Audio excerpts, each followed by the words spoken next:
In the last video, we used a table database, but one of the coolest things about databases in Notion is that the same information can be displayed in a lot of different ways. We call these displays views. This is what really sold me on Notion as a tool. There's no need to create a separate calendar to display the dates for social media posts, you just create a view. It's so efficient. So there are 6 view options in Notion: tables, calendars, timelines, galleries, and boards, each of which is useful for a different use case. So let's go back to that people directory and explore our views. The table view in our database is the default, and it's good for adding new entries quickly. It's also a great place to see all of the information that we have in one place. The list view is simple and sleek. It might be good for orienting a new hire to team structure or isolating something like a list of birthdays. Generally speaking, isolating is what it's good at, showing you something in a really streamlined way. Calendars and timelines might not have as much function for our people database, but we could organize by start date or birthday. And generally speaking, calendars are great for seeing events in chronological order of some kind. Timelines are going to be good for seeing workflow when multiple steps or date ranges are involved. A gallery view gives you insight to the content of a database page, so they're great for displaying images in an organized way or seeing a detailed overview of database entries, like headshots for employees.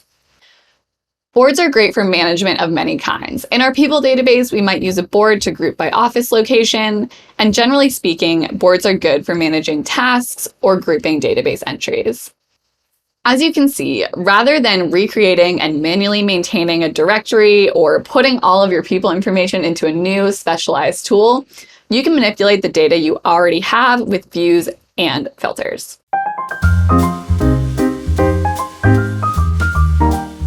Views for the sake of views aren't necessarily super helpful, but if you ever have a problem you're trying to solve, I'd encourage you to consider the list of views and see how they might help. Let's consider our blog post database again and how we might use views to better display the published dates that we have listed here. With an existing database, you can create a view using the plus sign next to the title. This will pull up a list of view options which you can sort through to figure out what makes sense for the problem that you're working with. In this case, we want to display the published dates, so we're likely going to be choosing between a timeline and a calendar view. To create a calendar view of all of our blog post dates, we could just select calendar. Optionally, we can give it a name like published dates, and we can click create. Notion is pretty smart when it comes to creating these views, so it knows that the only date property we have was published dates, and then it automatically puts those posts on the days that they are listed to be published.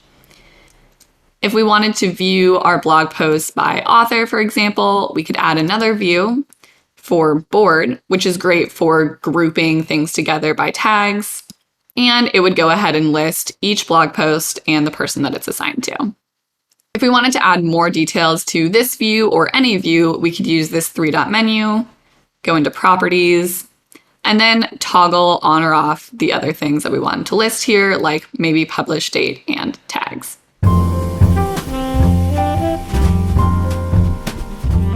Databases can get really complicated with filters, formulas, rollups, relations, and more. This is all we're going to cover for now, but I would encourage you to keep experimenting to see what you can build with databases.